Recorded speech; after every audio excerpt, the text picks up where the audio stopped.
آج اپنی بے قراری کو قرار آ ہی گیا، آج اپنی بے قراری کو قرار آ ہی گیا، جس کا شدت سے رہا انتظار آ ہی گیا۔ واعظ بے مثال کی آمد سے اے اہل چمن، اس علاقے میں تو رنگ بہار آئی گیا۔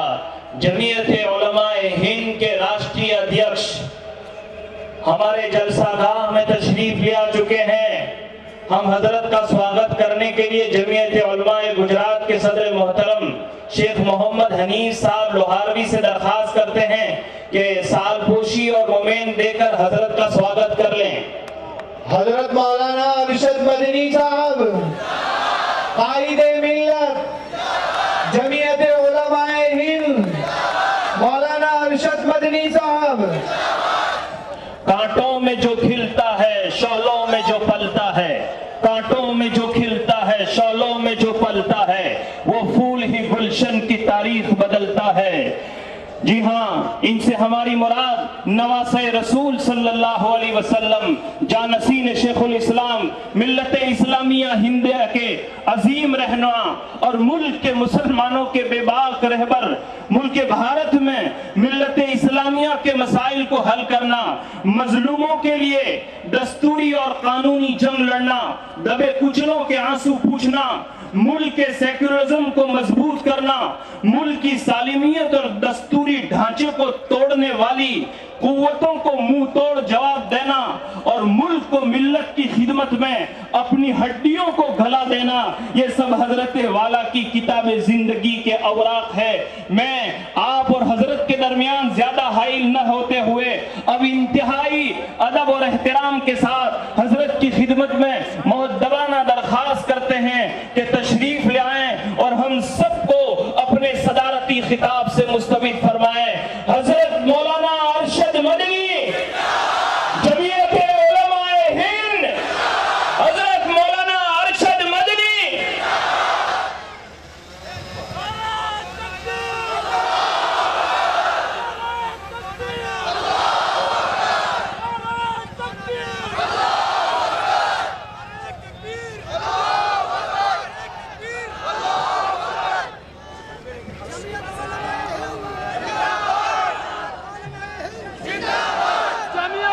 اپنی اپنی جگہوں پر بیٹھے ہیں۔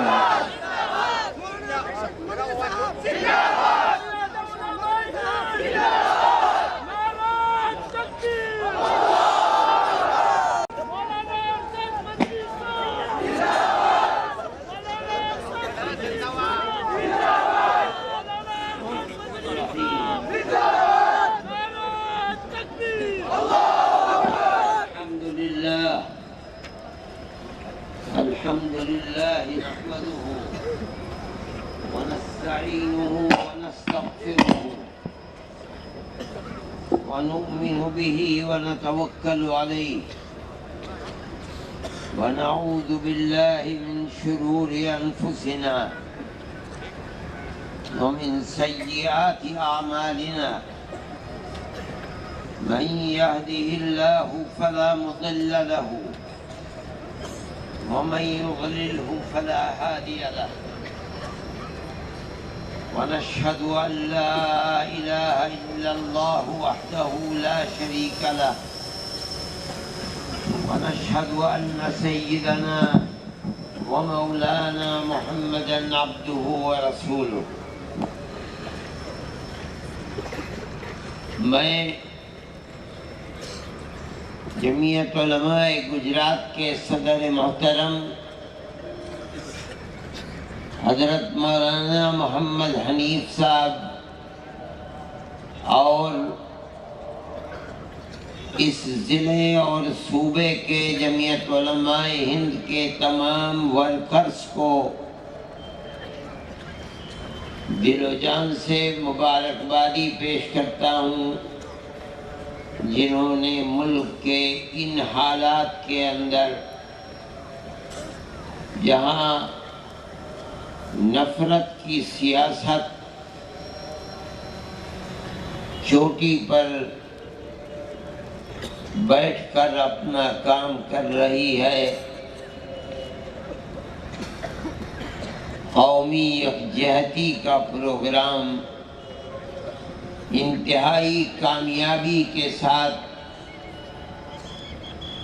بلانے کا اعلان کیا۔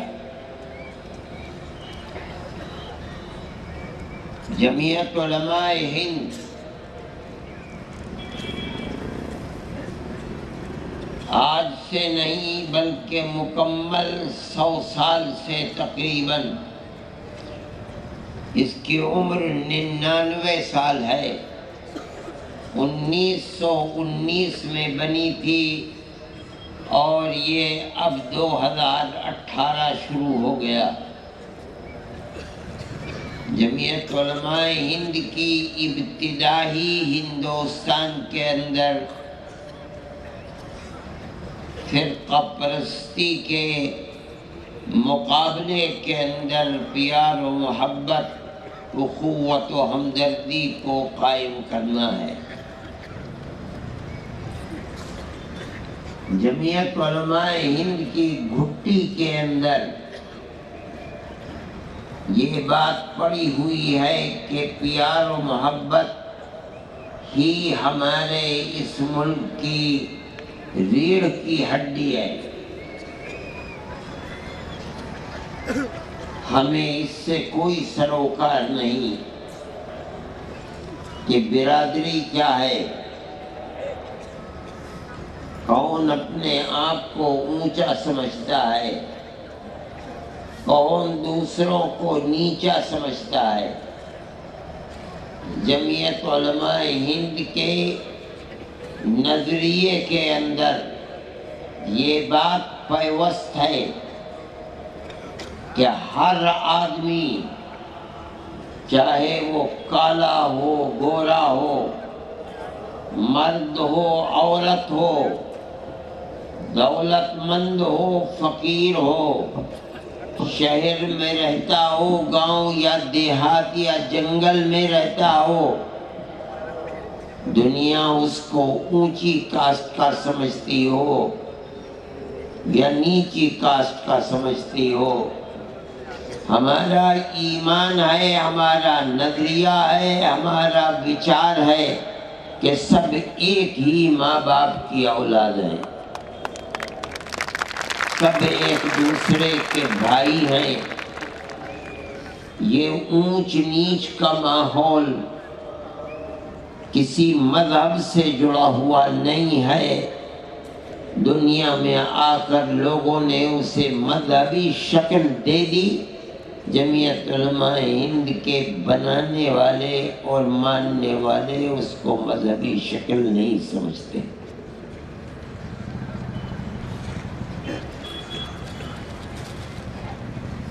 یہ ہمارا عقیدہ ہے اور ہم اپنے اسی عقیدے کے اوپر آج سے نہیں، ہم 100 سال سے قائم ہیں۔ اگر اس سلسلے کے اندر قربانیوں بھری تاریخ ہے تو وہ صرف اور صرف جمعیت علماء ہند ہی کی تاریخ ہے، کسی اور پارٹی کے پاس تاریخ نہیں ہے۔ ہم اپنی اسی تاریخ کی وجہ سے زندہ ہیں اور انشاءاللہ جب تک زندہ رہیں گے، میں کہتا ہوں قیامت تک زندہ رہیں گے اور یہ کام کرتے ہی رہیں گے۔ یہ ملک ہمارا ہے، ہم اسی ملک کے رہنے والے ہیں، ہم کہیں باہر سے نہیں آئے ہیں۔ ہندوستان کی کوئی برادری ایسی نہیں ہے جو اگر اپنے آپ کو وہ ہندو کہتی ہے تو اس برادری کے اندر مسلمان بھی ہیں،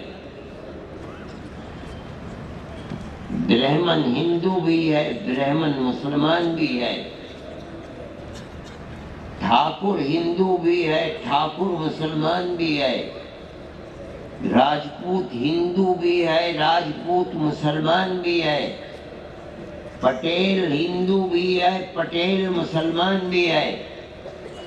آپ ہندوستان کے کسی صوبے میں چلے جائیے، کسی برادری کو دیکھ لیجئے، اس کے اندر ہندو ہیں تو مسلمان بھی ہیں، اور ہو سکتا ہے کہ کرسچن بھی ہوں۔ یہ چیز یہ بتاتی ہے کہ ہمارے آبا و اجداد اس ملک کے اندر ایک ہی مذہب کے ماننے والے تھے، ایک ہی ریتی رواج پر چلتے تھے۔ یہ الگ بات ہے کہ کسی باپ کی 5 اولاد ہے، ایک بیٹے کو اسلام مذہب اچھا لگا، اس نے اسلام کو قبول کر لیا، دوسرے بھائی کو کرسچن مذہب اچھا لگا، وہ کرسچن بن گیا، تیسرے بھائی کو سکھ مذہب اچھا لگا، وہ سکھ بن گیا، ایک بھائی اپنے آبا و اجداد ہی کے مذہب پر رہنا پسند کرتا تھا، وہ ہندو رہا، مورتی کی پوجا کرتا رہا۔ لیکن ہمارا اپنی زندگی اور رہن سہن پر ہمارے مذہبی جذبات کا کوئی دخل نہیں تھا، نہ کوئی لڑائی تھی، نہ کوئی جنگ و جدال تھا، نہ قتل و غارت گری تھی، نہ لوٹ مار تھا، اور نہ ہی ایک دوسرے سے خوف تھا۔ آج بھی بے شمار دیہات ایسے ہیں، ایک ہی برادری رہتی ہے، آدھے ہندو ہیں آدھے مسلمان ہیں۔ ہندو یہ کہتا ہے کہ یہ ہمارے بھائی ہیں، مسلمان کہتا ہے یہ ہمارے بھائی ہیں، اور ہر ایک یہ جانتا ہے کہ کون سا باپ تھا جس کی 2 اولاد تھی، ایک اولاد مسلمان ہو گئی، اس کی اولاد یہ ہے، ایک اپنے باپ کے دھرم پر رہی، اس کی اولاد ہمیں۔ مذہب کا یہ اختلاف آج بھی ان کے اندر آپس میں جنگ و جدال کا سبب نہیں ہے، ایک دوسرے کے ساتھ دکھ اور سکھ میں شریک رہتے ہیں۔ یہ ہندوستان کی تاریخ ہے، آج سے نہیں، تقریباً 1300 سال سے ہندوستان کی یہی تاریخ ہے۔ مذہب کی بنیاد، اسلام مذہب کی بنیاد 1400 کچھ سال کی ہے، 100 سال گزرنے نہیں پائے تھے کہ کچھ عرب ہندوستان میں آئے، ہمارے آبا و اجداد نے ان کی زندگی کو دیکھا، ان کی عبادت کو دیکھا، ان کے اچھے برتاؤ کو دیکھا، ان کی پیار و محبت کو دیکھا، امانت و دیانت کو دیکھا، ان کو وہ مذہب پسند آیا، لوگوں نے مذہب کو قبول کر لیا۔ مذہب کسی انسان کا اپنا نجی معاملہ ہے، اس کا دل کہتا ہے کہ یہ مذہب اچھا ہے، اس کا عقیدہ اچھا ہے، وہ اس عقیدے کو اپنی زندگی میں اتار لیتا ہے، لیکن اس کی وجہ سے جنگ و جدال نہیں تھا۔ لیکن یہ بدقسمتی کی بات ہے کہ ملک کی آزادی کے قریب قریب انگریز نے جنگ و جدال اور نفرت کے بیج کو بویا کہ اس مذہب کے ماننے والے ہم کسی دوسرے مذہب کے ساتھ نہیں رہ سکتے۔ ان کا بیج بویا ہوا آج اپنے برگ و بار ایک درخت بن گیا۔ ہم یہ سمجھتے ہیں، جس طرح ہم یہ جانتے ہیں کہ اس وقت رات ہے، ہمیں اسی طرح یقین ہے کہ ہمارے اس ملک میں جہاں بے شمار قومیں آباد ہیں، کوئی اپنے آپ کو ہندو کہتا ہے، کوئی نہیں کہتا، کوئی کرسچن کہتا ہے، کوئی مسلمان کہتا ہے، اور قبائلی زندگی میں تو خدا جانے کتنے مذہب ہیں۔ اتنے مذہبوں کے ساتھ اس ملک کے اندر اگر ہمارا ملک بغیر پیار و محبت کے چلے گا تو برباد ہو جائے گا۔ ہمیں اپنے ملک سے محبت ہے، ہم یہ سمجھتے ہیں کہ ایک ہی راستہ ہے جس پر چل کر ہمارا ملک محفوظ رہ سکتا ہے، اور وہ ہے پیار و محبت، ایک دوسرے کے دکھ سکھ میں شریک رہنا۔ جمعیت علماء ہند کو ضرورت قومی یکجہتی کے پروگرام کرنے کی اسی لیے پڑ رہی ہے کہ جیسے جیسے زمانہ آگے بڑھ رہا ہے، ملک کے اندر پیار و محبت کی جگہ دشمنی، قتل و غارت گری، لوٹ مار سر چڑھ کر کے بول رہی ہے، اور حکومت اپنی جگہ کے اوپر خاموش ہے۔ ایسا معلوم ہوتا ہے کہ جو لوگ آگ لگا رہے ہیں اور آگ اگل رہے ہیں، حکومت کے چشم و ابرو کے اشارے پر ہو رہا ہے۔ کوئی آدمی کہتا ہے کہ ہم نے گاندھی جی کو مارا ہے، ہم ہندو سبھا کے لوگ ہیں اور ہم اسی طرح ماریں گے۔ ویڈیو کے اوپر ایک بے قصور آدمی کو، ملازم کو، مزدور کو بلایا جاتا ہے، قتل کر دیا جاتا ہے۔ گائے کے نام کے اوپر مسلمان کو قتل کیا جا رہا ہے۔ کرسچنوں کے گرجا گھروں میں آگ لگائی جا رہی ہے، اور حکومت، وہ لوگ جو بول رہے ہیں جلسوں کے اندر کہ ہم مسلمان عورتوں کے اوپر بڑا ظلم ہو رہا ہے، ہم انہیں 3 طلاق سے نجات دلانا چاہتے ہیں، ان کی زبان بند ہے، وہ اس ظلم و زیادتی کے اوپر کبھی نہیں بول سکتے۔ اس کا مطلب ہے کہ جو ہو رہا ہے ٹھیک ہو رہا ہے، ہم کرا رہے ہیں، ہمارا ملک ہے، ہماری طاقت ہے، ہماری حکومت ہے، ملک میں وہی رہے گا کہ جو ہمارے نظریے کے اعتبار سے چلے گا۔ نہ کوئی دوسرا مذہب ہوگا، نہ کوئی دوسرا پرسنل لا ہوگا۔ جس کو رہنا ہے ہندوستان میں ہندو ماترم کہنا ہے۔ ہم یہ سمجھتے ہیں کہ یہ چیز اس ملک کی گلی گلی، کوچے کوچے خون بہانے والی، آگ لگانے والی چیز ہے۔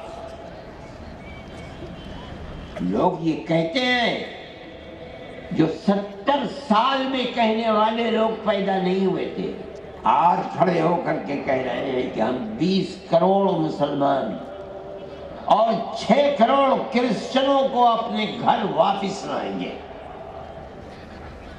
یعنی 20 کروڑ مسلمانوں کو ہندو بنائیں گے، 6 کروڑ کرسچنوں کو ہندو بنائیں گے۔ ایسا معلوم ہوتا ہے کہ صرف انہوں نے اپنی ماں کا دودھ پیا ہے، کسی اور نے نہیں پیا۔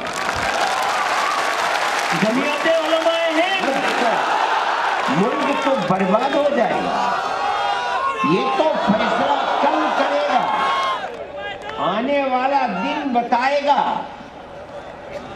کہ کون کیا رہا اور کیا بنا، لیکن آنے والے دن آنے تک گلی کوچوں میں جو خون بہے گا وہ کس کا بہے گا؟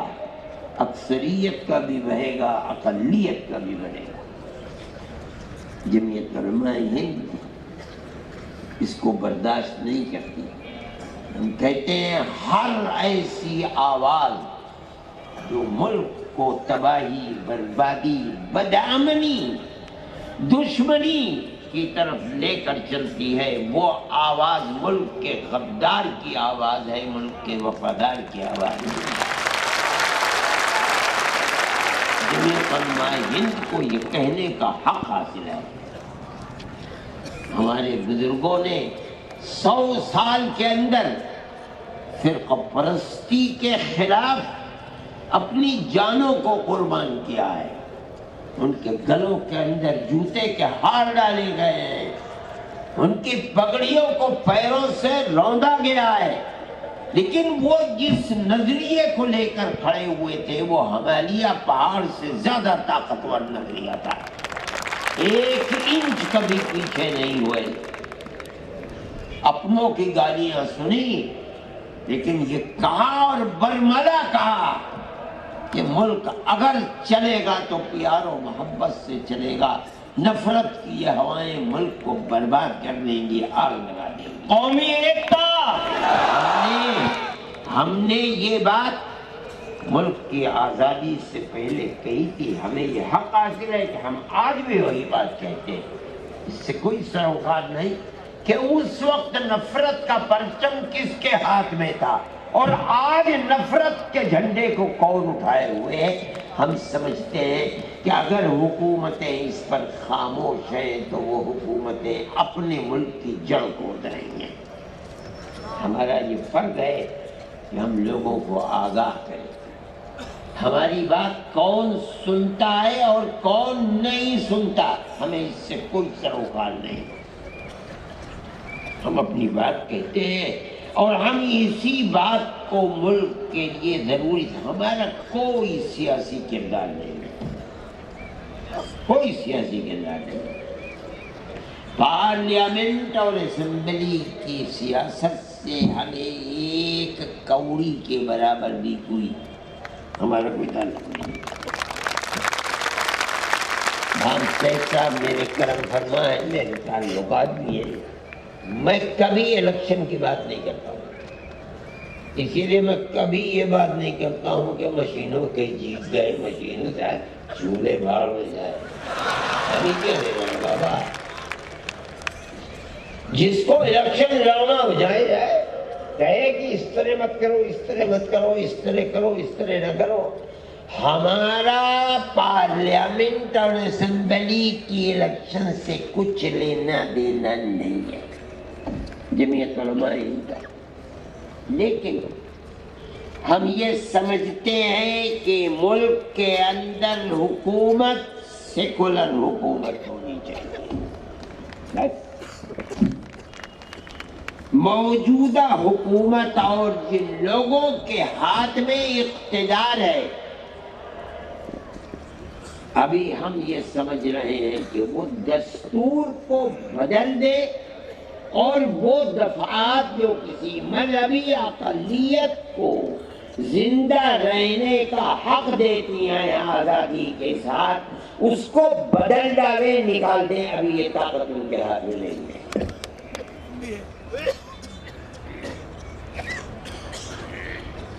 ہم کہتے ہیں نہیں، یہ بہت اللہ کی کرپا ہے، عنایت ہے اگر نہیں ہے، لیکن اگر خدا نخواستہ آ گئی، ہم جو سیکولرزم کو ضروری سمجھتے ہیں وہ صرف اس لیے ہم یہ مانتے ہیں کہ ہم بحیثیت ایک مذہبی اقلیت کے ہندوستان میں اگر زندہ رہ سکتے ہیں تو سیکولرزم ہی میں زندہ رہ سکتے ہیں، ہندو اسٹیٹ بنے گا تو نہیں رہے گا۔ اسلام، ہماری مسجدیں، ہمارے مدرسے، ہماری تہذیب، ہماری زبان، ہمارے تمدن، ہمارے امام باڑے، ہمارے قبرستان، کوئی چیز زندہ نہیں رہے گی۔ اگر رہے گی صرف اور صرف سیکولرزم کے اندر۔ ہم اسی لیے سیکولرزم کی بات کرتے ہیں، اس لیے نہیں کہ حکومت اس کی اٹھے اور اس کی حکومت آئے، ہمیں کوئی سروکار نہیں آتا۔ جمعیت علماء ہند کا اپنا ایک نظریہ ہے، اور یہ نظریہ اتنا مضبوط ہے، ہم سمجھتے ہیں ہم اپنی زندگی کو اس کے لیے کھپا دیں۔ ہم سمجھتے ہیں کہ ہم نے اپنے ملک کے ساتھ وفاداری کی ہے، یہ ملک اگر زندہ رہ سکتا ہے اسی طرح زندہ رہے گا، ورنہ یہ ملک ختم ہو جائے گا۔ تو ملک ہمارا ہے، ہماری قربانیاں اس ملک کی آزادی کے لیے۔ میں کہتا ہوں کہ صرف کانگریس نہیں، اس ملک کی کسی بھی پارٹیز کے پاس وہ قربانیوں کی تاریخ نہیں ہے جو جمعیت علماء کے پاس ہے۔ جمعیت علماء ہند کانگریس کے پاس کیا ہے؟ کانگریس تو بنی ہے 1883 کے اندر، 83 کے اندر۔ پہلا اجلاس اس کا 1885 میں ہوا ہے۔ علماء کا زندگی ملک کی آزادی کے لیے وہ 1803 سے شروع ہوئی ہے، جس دن انگریز نے یہ دعویٰ کیا تھا دلی کے اندر کہ حکومت بادشاہ سلامت کی، خلق خدا کی، لیکن حکم آج سے ایسٹ انڈیا کمپنی کا ہے۔ اس دن حضرت شاہ ولی اللہ صاحب محدث دہلوی کے بڑے صاحبزادے حضرت شاہ عبدالعزیز صاحب محدث دہلوی نے یہ اعلان کیا تھا کہ ملک آج غلام ہو گیا، اس کو آزاد کرنے کے لیے جہاد کرنا ہر ایک کے اوپر فرض ہے۔ یہ پہلی آواز تھی ملک کے اندر آزادی کی۔ اور مولانا نے اس کے بعد کام کیا، بڑی قیمت ادا کرنی پڑی۔ آپ کو اپنی تاریخ آباء و اجداد کی معلوم نہیں ہے۔ مولانا کی جائیداد خاندانی ساری انگریز نے قرق کر لی، ان کو زہر دے دیا، وہ اندھے ہو گئے، ان کو شہر سے نکال دیا۔ پھر کچھ لوگوں نے سفارش کی، مگر وہ ایسا مرد مومن تھا، ہر چیز برداشت کی، مگر اپنے اس اسٹینڈ اور موقف سے ایک انچ بھی پیچھے نہیں ہٹا، بلکہ جب تک زندہ رہا اپنی خاندان اور اپنے شاگردوں کے اندر اس روح کو پھونکتا رہا۔ وہ سن 1824 میں ان کا انتقال ہوا۔ انہی کے خاندان کے شاہ اسماعیل شہید اور انہی کے متوسلین میں سید احمد شہید رہے بریلوی، ان دونوں نے جھنڈے کو اٹھایا اور سن 1831 میں پہلا جہاد بالا کوٹ کے میدان میں رہا۔ ابھی تک کانگریس کا وجود بھی نہیں تھا۔ پھر جب وہاں شکست ہو گئی تو دوسرا جہاد 1857 میں آ کر کے، جس میں حضرت نانوتوی، حضرت گنگوئی، پیرزن شہید حاجی امداد اللہ، یہ لوگ تھے، اسی خانوادے کے لوگ تھے، انہی کے خوشہ چین تھے، انہی کے شاگردوں کے شاگرد تھے۔ انہوں نے دوبارہ یہاں آ کر کے دلی میں، مراد آباد میں، میرٹھ میں، سہارنپور میں، پنجاب میں، سنبھل میں ایک آگ لگا دی۔ یہ الگ بات ہے کہ پھر یہاں بھی آ کر کے ہار گئے، انگریز طاقت پکڑ چکا تھا، ابھی تک کہیں کوئی وجود نہیں ہے۔ اب ضرورت تھی 1857 کے اندر، مورخ کہتا ہے، تاریخ ہے، روح روشن مستقبل، روشن مستقبل، ان کتابوں کو اب کوئی لوگ جانتے بھی نہیں ہیں، کتب خانوں کے اندر ہیں، انہیں پڑھو۔ صرف دلی کے اندر سن 57 کے اندر 33,000 علماء کو پھانسی دی گئی ہے۔ یہ مسلمان کی تاریخ ہے، ابھی تک کوئی وجود نہیں تھا۔ اب ضرورت تھی کہ فیکٹری بنائی جائے جہاں مجاہدوں کو پیدا کیا جائے۔ مجاہد تو ختم ہو گئے،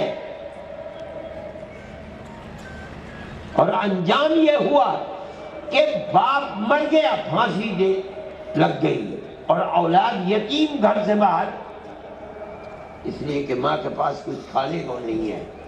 اب وہ اولاد جس کا باپ انگریز کی دشمنی میں سولی پر لٹک گیا، اسی کی اولاد کو انگریز ہاتھ پکڑتا ہے اور کہتا ہے کہ ہمیں دو، ہم اس بچے کو پڑھائیں گے مفت، لکھائیں گے مفت، اور اس کو عالم بنا کر کے ہم ملازمت دیں گے، اسکول میں پڑھائیں گے۔ اور ماں اپنی چھاتی پر پتھر رکھ کے اپنی اولاد، کم از کم یہ تو بچ جائے گا، ہم مر جائیں گے بھوکے۔ جب عام معافی کا اعلان ہوا تو اب حضرت نانوتوی اور حضرت گنگوہی رحمت اللہ علیہما نے دیکھا، حضرت حاجی صاحب تو پہنچ گئے تھے مکہ معظمہ، انہوں نے بالکل اسی طریقے پر اولاد ہمیں دو، ہم لکھائیں گے مفت، پڑھائیں گے مفت، رکھیں گے مفت، کتابیں مفت دیں گے، اور مجاہد باپ کی اولاد کو مجاہد بنائیں گے، مرنے والا اپنے ملک کے لیے وفادار بنائیں گے۔ بالکل 1857 کے 9 سال کے بعد دارالعلوم دیوبند کی بنیاد اسی طرح رکھی، ہمیں دو، ہم مفت رکھیں گے، مفت کھلائیں گے، مفت پہنائیں گے، مفت پڑھائیں گے، اور جو باپ اپنے ملک کی وفاداری میں جان دے دیا اس نے اور سولی پر چڑھ گیا، اس کی اولاد کو ہم ملک کے لیے آزاد کرانے والا مجاہد بنائیں گے۔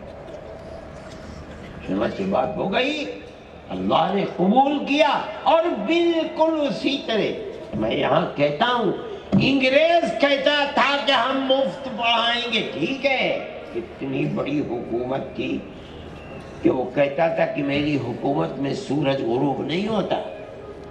یہ تو فقیر لوگ تھے، بوریا نشین، یہ کہاں سے کھلا دیں گے؟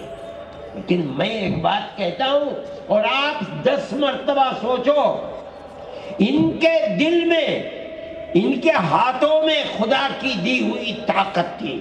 انہوں نے اپنی قوم سے کہا کہ مدرسے کو چلاؤ، اگر یہ مدرسہ زندہ رہے گا تم زندہ رہو گے، تمہاری آنے والی نسلیں زندہ رہیں گی، اور اگر یہ مر گیا، مٹ گیا، تم مٹ جاؤ گے۔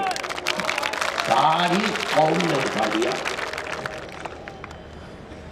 ہندوستانی قوم تنہا ایک قوم ہے جو مدرسوں کو چلاتی ہے، دنیا کی کوئی قوم مدرسے نہیں چلاتی۔ ہندوستانی قوم مدرسہ چلاتی ہے بغیر گورنمنٹ کی امداد کے، چاہے کوئی بھی گورنمنٹ ہو، اور وہی مدرسے زندہ بھی ہیں جنہوں نے گورنمنٹ کے سامنے ہاتھ پھیلایا ہے، برباد ہو کر رہ گئے۔ آج کی گورنمنٹ میں نے کل بھی اس کا بیان، میں نے کہا کہ ارے بھائی کھایا ہے، ہم تو پہلے کہتے تھے گورنمنٹ اگر کھلائے گی تو دگنا وصول بھی کرے گی، ہماری اس بات کو قبول نہیں کرتے تھے۔ آج کھایا ہے، دو مودی کی تصویر لگاؤ اپنے مدرسے کے اندر، نہیں تو بند کر دو دروازے کو۔ کیوں؟ تم نے کھایا ہے۔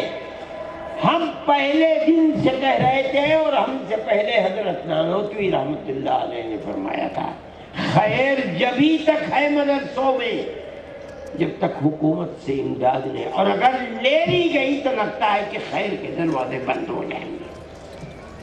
حد تک زندہ ہے مدرسے، اور مسلمان ہی چلاتا ہے۔ ساری دنیا میں عربوں سے مدرسے کے لیے، مسجد کے لیے چندہ دو دے دیں گے، اور بھائی ایک دفعہ دینا ہے، 50 لاکھ دینا ہے، کروڑ دینا ہے، لے جاؤ۔ مدرسے کے محتمیم کو تو جب صبح کو آنکھ کھلتی ہے تو اسے تو 5 لاکھ روپے شام تک چاہیے۔ اس کی سمجھ ہی نہیں آتا عرب کہ بھائی روز آنا کہاں سے پیسے۔ دارالعلوم کا بجٹ 35 کروڑ کا ہے تقریباً، روز آنا محتمم کو 10-15 لاکھ روپے چاہیے، بھائی کہاں سے آئیں گے؟ میں کہتا ہوں تنہا دنیا کے اندر ایک مسلم ہندوستانی قوم ہے، ساری دنیا میں چاہے جہاں رہتی ہو، چاہے ہندوستان میں، اپنی کمائی کا ایک حصہ مدارس ہے۔ آج سے 150 سال پہلے حضرت گنگوہی اور حضرت نانوتوی نے جو دعا کی تھی اور مدرسے کی بنیاد، آج تک وہ بڑھتی ہی جا رہی ہے، گھٹ نہیں رہی ہے۔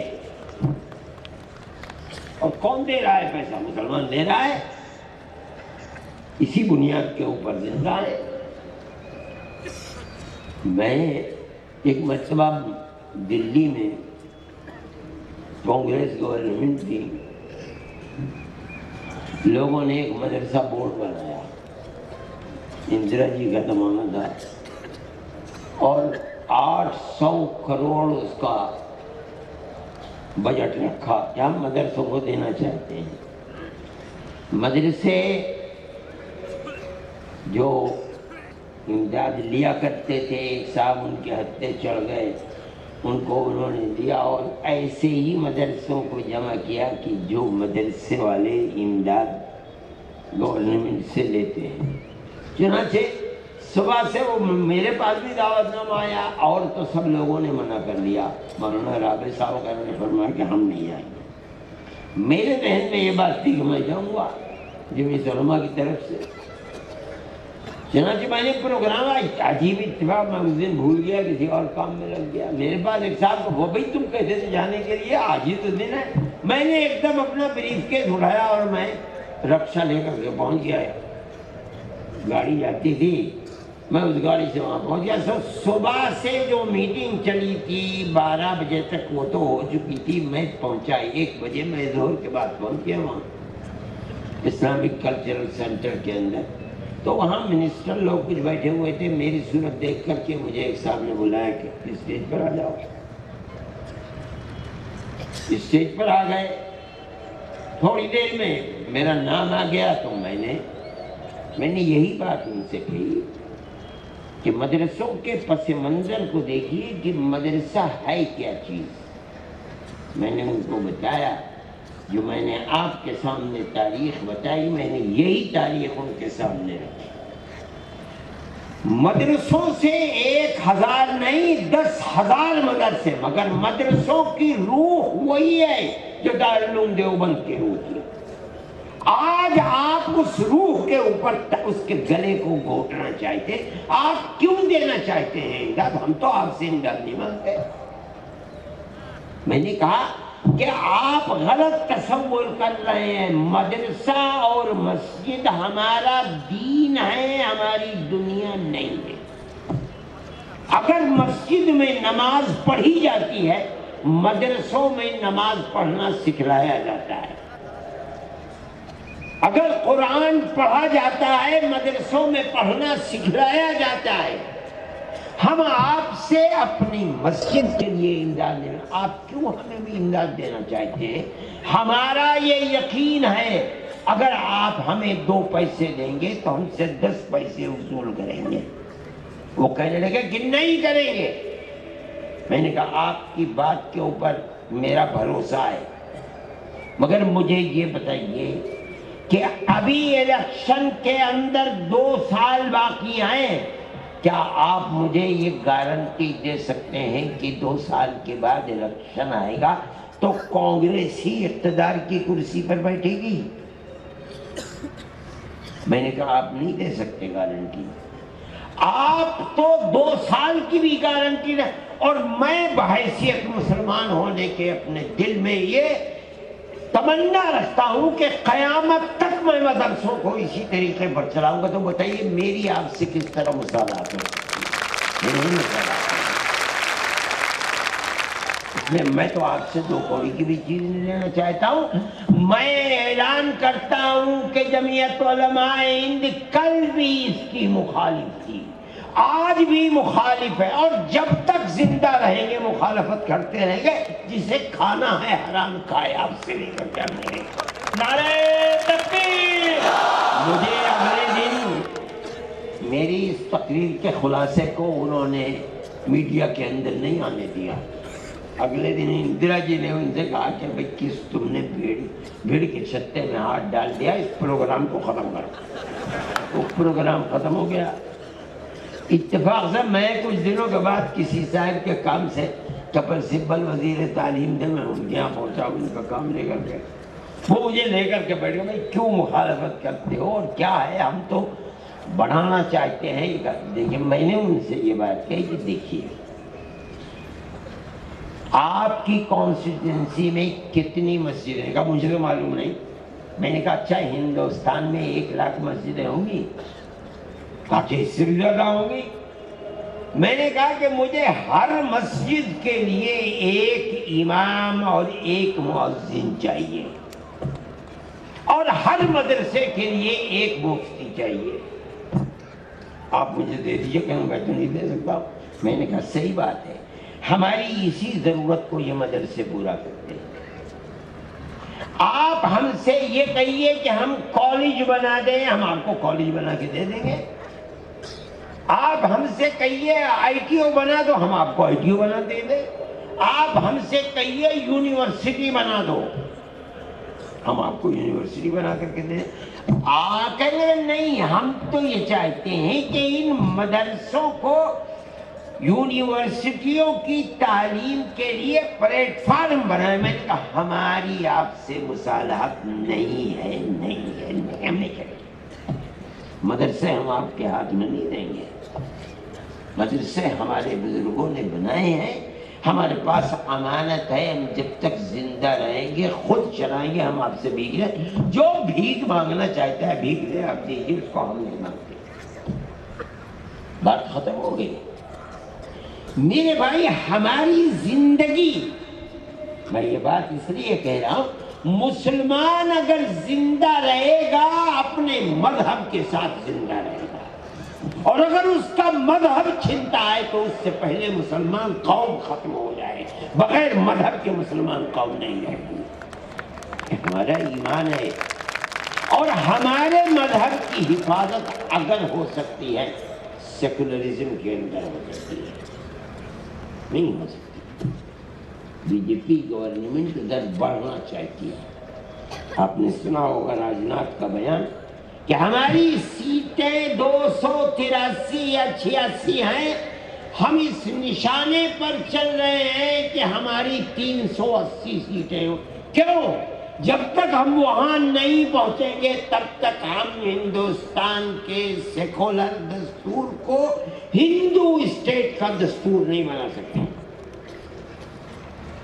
میں کہتا ہوں کہ اللہ کا شکر ہے گجرات کے الیکشن نے یہ ثابت کر دیا کہ اول تو انشاءاللہ 19 کے الیکشن میں گورنمنٹ نہیں بنے گی بی جے پی کی انشاءاللہ، اور اگر خدا نخواستہ بن گئی تو 283 نہیں، اگر 50 سیٹیں بھی کم ہو گئی تو بغیر کسی کے لیے ہوئے گورنمنٹ نہیں بنے گی، بالوں پر جل اٹھیں گے، ختم ہو جائے۔ ہمیں اس سے کوئی سروکار نہیں کہ ان کے بالوں پر رہیں یا جلیں، جو جی چاہے ہو۔ ہمارا مقصد صرف یہ ہے کہ ملک بھی محفوظ رہے گا انشاءاللہ، اور ملک کا دستور بھی محفوظ رہے گا۔ ملک کا دستور ہمارا بنوایا ہوا دستور ہے، ملک کا دستور جمعیت علماء کا بنایا ہوا دستور ہے، دنیا نہیں جانتی۔ جب ملک آزاد ہوا اور تقسیم ہو گیا، تقسیم ہونے سے پہلے جمعیت علماء صدر تھے حضرت مفتی کفایت اللہ صاحب، برابر کانگریس سے، گاندھی جی سے، موتی لال نہرو سے، پھر جواہر لال نہرو سے لکھ کر کے ہمارے پاس دستاویز موجود ہے۔ ہمیں یہ بتاؤ کہ ملک آزادی کی طرف بڑھ رہا ہے، ہم سے وعدہ کرو کہ ملک جب آزاد ہوگا تو اس کا دستور سیکولر دستور ہوگا، ہندو اسٹیٹ نہیں ہوگا۔ اور یہ کانگریس کی ورکنگ کمیٹیاں خطبہ صدارت برابر اعلان کرتے چلتے ہیں کہ مسلمانوں کی تہذیب، مسلمانوں کا تمدن، مسلمانوں کا کلچر، مسلمانوں کی مسجدیں، مدرسے، ایک فہرست ہے، موجود ہے، لکھی ہوئی، ہر چیز محفوظ رہے گی۔ ہم بار بار یہ عہد و پیمان کانگریس سے لیتے چلتے ہیں یہاں تک کہ ملک آزاد ہوا۔ بدقسمتی ہے ملک کی، ہماری بدقسمتی ہے کہ آزاد ہوا اور تقسیم ہو گیا۔ جب تقسیم ہوا ایک طاقت اٹھی کہ مسلمانوں نے اپنے ملک کو تقسیم کرایا اور اپنا حصہ اسلام کے نام پر لے لیا۔ اب ہندوستان ہندو اسٹیٹ بنے گا اور گاڑی چلنے لگی۔ جمعیت علماء ہند پکڑ کر بیٹھ گئی گاندھی جی کو، پوری کانگریس گورنمنٹ کو، جو بڑے بڑے لوگ تھے، اور کہا کہ ہم سے وعدہ کیا تھا کہ ملک آزاد ہوگا، ملک کا دستور سیکولر دستور ہوگا، جو وعدہ کیا تھا اس کو پورا کروں گا۔ اگر ملک کے تقسیم پر دستخط کیے، تم نے دستخط کیے، ہم نے دستخط نہیں کیے، مجرم تم ہو، ہم مجرم نہیں۔ جمعیت علماء ہند کی یہ آواز اتنی مضبوط اور جاندار آواز تھی کہ کانگریس پارٹی اس کے سامنے جھکی اور ملک کو سیکولر دستور ملا ہے۔ جمعیت علماء ہند ہم اس دستور کو اپنا دستور سمجھتے ہیں، اپنے ملک کا دستور سمجھتے ہیں۔ آج بدبختی ہے ملک کی کہ بی جے پی اور آر ایس ایس اسی سیکولر دستور کو آگ لگانا چاہتی ہے۔ ہمارے پاس طاقت نہیں ہے، لیکن حکومت اللہ کی ہے، انشاءاللہ ان کی یہ مراد کبھی بر نہیں آ سکتی۔ انشاءاللہ وہ ذلیل ہوں گے، خوار ہوں گے، اور ملک کا سیکولر دستور زندہ و جاوید رہے گا۔ ہماری یہ کوشش ہے کہ میرے بھائی جہاں رہو، جس طرح رہو، امن و امان کے ساتھ رہو، پیار و محبت کے ساتھ رہو۔ جمعیت علماء ہند تفریقے کی، نفرت کی سیاست کو اپنے لیے، ملک کے لیے، اکثریت کے لیے، اقلیت کے لیے بربادی کی چیز سمجھتی ہے۔ ہمارا یہ کردار بھی نہیں ہے۔ جمعیت علماء ہند مقدمات لڑتی ہے، ہم مسلمانوں کی بھی مقدمات لڑتے ہیں، ہندوؤں کے بھی لڑتے ہیں۔ وہ لوگ جن کو پھانسی کی سزائیں ہوئیں وہ مسلمان بھی ہیں، ہندو بھی ہیں۔ جمعیت علماء ہند نے جس طرح کتنے مسلمان جو پھانسی کی سزا جن کو ہو گئی تھی ان کو آزاد کرائے، 5 ہندوؤں کو بھی پھانسی کی سزا سے آزاد کرایا ہے۔ جمعیت علماء کے نزدیک ہندو مسلم کوئی چیز نہیں ہے، ہم سب اسی ملک کے رہنے والے ہیں۔ ابھی جمعیت علماء ہند نے اللہ کے فضل و کرم سے آسام کے اندر 48 لاکھ عورتیں جن کے اوپر تلوار لٹک رہی تھی کہ ان کو ہندوستان کی شہریت کے حق سے محروم کر دیا جائے، ہم کوشش کرتے رہے، جب ہر طرف سے ہمیں مایوسی ہو گئی تو ہم نے بیٹھ کر یہ فیصلہ کیا کہ اب ہمیں سپریم کورٹ کے دروازے کو کھٹکھٹانا چاہیے۔ ہم سپریم کورٹ میں گئے اور ہندوستان کے جو بڑے سے بڑے، ماہر سے ماہر وکیل تھے، ہم نے ان کو انگیج کر لیا۔ کپل سبل، سلمان خورشید، ایک اور عورت اندرا، وہ تو بڑی تیز عورت تھی، بالکل ٹاپ کی وکیل ہے، تنخواہ دار ہیں۔ ہم نے ان کو جو ایک گھنٹے میں 1 گھنٹہ نہیں، اگر انہوں نے عدالت کے کمرے میں پیر رکھ دیا تو 15 لاکھ روپے کہے ان کے۔ ہم نے کہا کہ ہم کتنے کروڑ روپے ہمیں قوم سے بھیک مانگنی پڑے گی، قوم بانج نہیں ہے، ہم بھیک مانگیں گے بھائی۔ 48 لاکھ عورتیں، اگر ہر ایک کے ساتھ 2-3 ہی بچے ہوں گے، 1 کروڑ آدمی۔ میں نے کہا کہ ہندوستان دوسرا میانمار بنے گا اور ساری دنیا دیکھے لوگ میانمار کو بھول جائیں گے. وہ تو 12 لاکھ ہیں, یہ تو 1 کروڑ کون دنیا کا ملک ہے جن کو رکھ لے گا.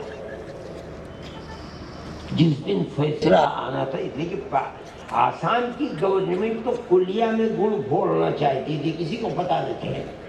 میں نے یہ طے کیا جس دن سے فیصلہ عدالت کے اندر کیس آئے گا اس سے 1 دن پہلے ہم ایک پریس کانفرنس کریں دلی کے اندر, جہاں ہم نے کی اور آسام کے کچھ سیکولر مائنڈ ہندوؤں کو بھی بلایا اور پوری طاقت سے اتنی بڑی پریس کانفرنس. یہ لوگ مجھ سے کہتے لگے ارے بھائی یہ تو پرائم منسٹر کیا بھی ایسی پریس کانفرنس. میں نے کہا ہمارا مقصد ہے اور ہم نے اس پریس کانفرنس ساری دنیا کے پریس کو بلایا, الیکٹرانک میڈیا کو بلایا اور ساری دنیا میں شور مچ گیا, ہلچل مچ گئی. سپریم کورٹ کا فیصلہ کیسے اس کے خلاف آ سکتا ہے؟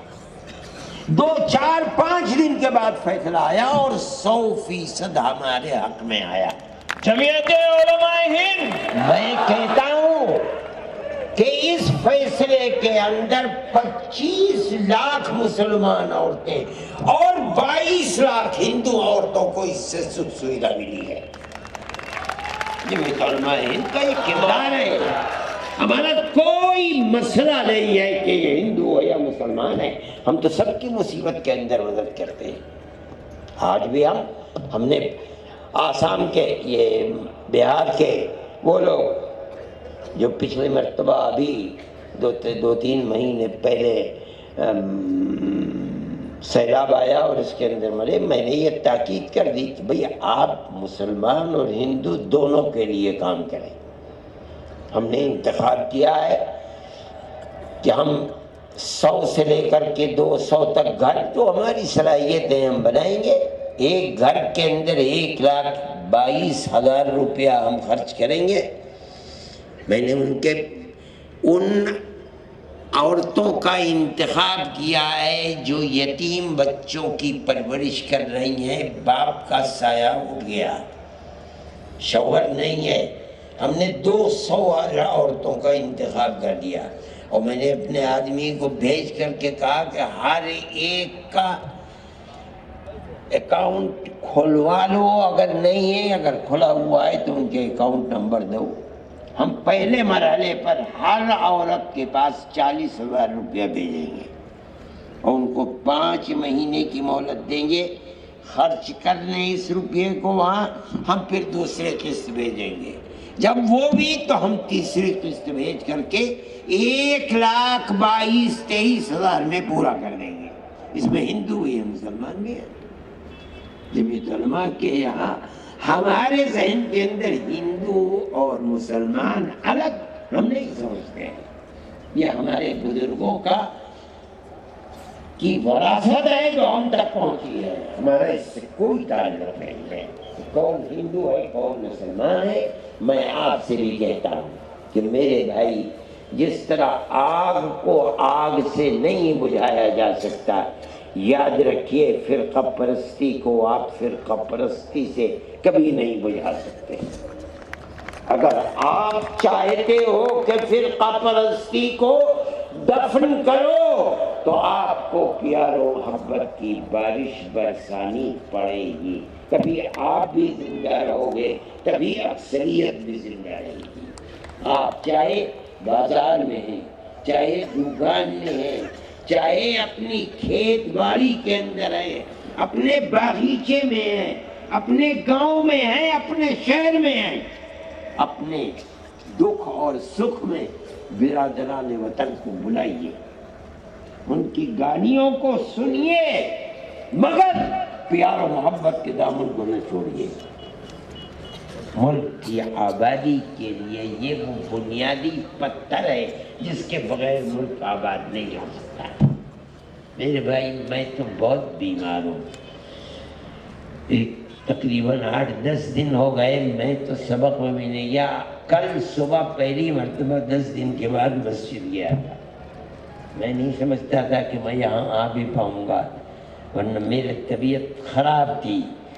میں مولانا حنیف صاحب کے حکم کی تعمیل میں کہ پہلے جو تاریخ رکھی تھی میں اس میں سعودی عرب کا ایک سفر پیش آ گیا کانفرنس میں، اچانک میں وہاں چلا گیا. اب اس کو میں نہ آتا یہ کیسے ممکن تھا؟ میں آیا، خدا نے جو توفیق دی میں بولا، میرے اندر طاقت نہیں آئی. میں ان حضرات کا اور آپ سب کا شکر گزار ہوں کہ آپ نے جمعیت علماء ہند کی آواز کے اوپر لبیک فرمائی. اللہ تعالیٰ سے دعا کیجئے کہ اللہ اس ملک کو آباد رکھے. آمین.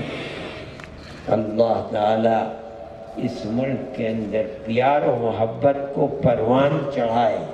سب بسنے والوں کے دلوں میں پیار و محبت اور الفت کو پیدا فرمائے. آمین. اور جو نفرت کی سیاست کرتے ہیں اللہ انہیں خائب و خاسر اور ذلیل و رسوا فرمائے.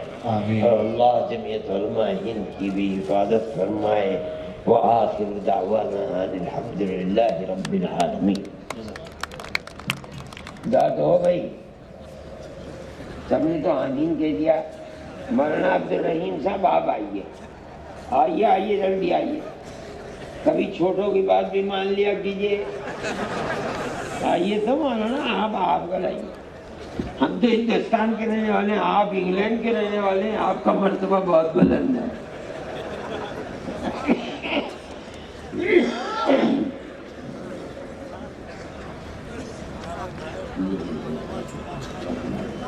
تمام مہمانوں سے گزارش ہے کہ دعا کی اللہم انا نشہدک انت اللہ لا الہ الا انت انت الاحد الصمد الذي لم يلد ولم يولد ولم يكن له كفوا احد.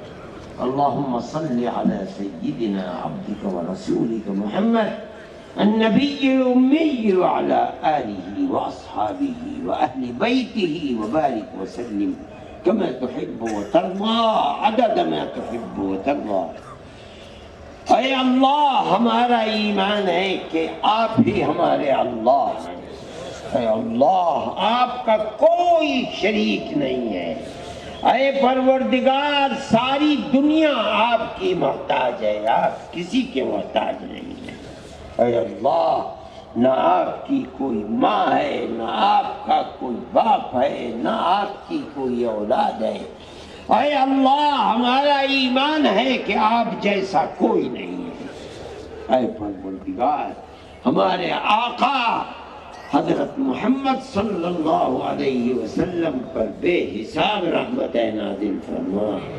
اے اللہ ان کے اہل بیت پر، ان کی ازواج مطہرات پر، ان کی آل پر بے حساب رحمت نازل فرما. ان کے صحابہ پر بے حساب رحمت نازل فرما. اے اللہ ان کے صدقے میں ہمارے بیماروں کو شفا عطا فرما. اے الہ العالمین پریشان حال لوگوں کی پریشانی کو دور فرما. اے پروردگار جو قرض میں مبتلا ہے انہیں قرض سے سبکدوش فرما. اے اللہ رزق حلال عطا فرما.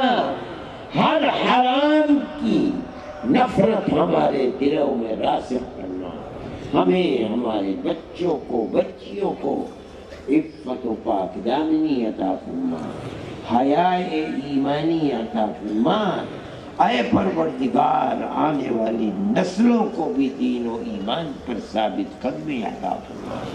اے الہ العالمین امن و امان کو قائم فرما.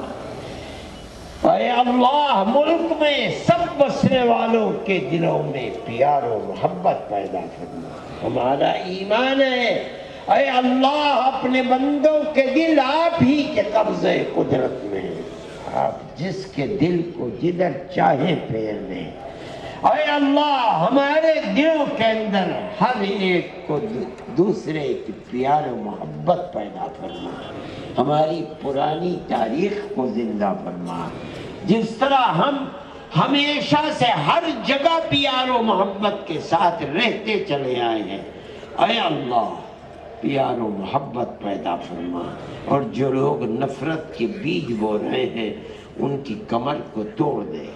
خائب و خاسر فرما، ذلیل و رسوا فرما. اے پروردگار ہمارے مدرسوں کی حفاظت فرما، ہماری مسجدوں کی حفاظت فرما۔ اے پروردگار جو لوگ دین کا کام کر رہے ہیں ان کی حفاظت فرما۔ اے اللہ تبلیغی جماعت کی بھی حفاظت فرما۔ اے اللہ شر اور فتنوں سے محفوظ فرما۔ اے پروردگار اختلاف کو دور فرما دے۔ اے پروردگار ہم رات اور دن آپ کی رحمت کے محتاج ہیں، ہمارے گناہوں کی وجہ سے اپنی رحمت سے ہمیں محروم نہ فرما۔ اے پروردگار آپ سننے والے ہیں، آپ ہی بادشاہ ہیں، آپ ہی در حقیقت ساری دنیا کو چلانے والے ہیں۔ اے اللہ ہمارے گناہوں کی مغفرت فرما، ہمیں اپنے فضل و کرم سے نواز۔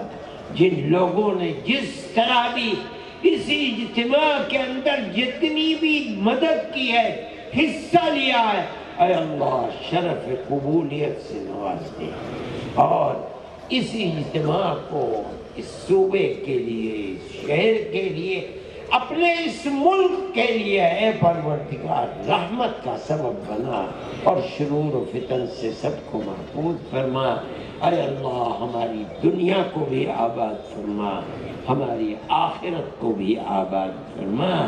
اے الہ العالمین حسن خاتمہ میسر فرما، اور میدان محشر میں نبی کریم علیہ الصلاۃ کی شفاعت میسر فرما، اور اپنی جنت میں جگہ عطا فرما۔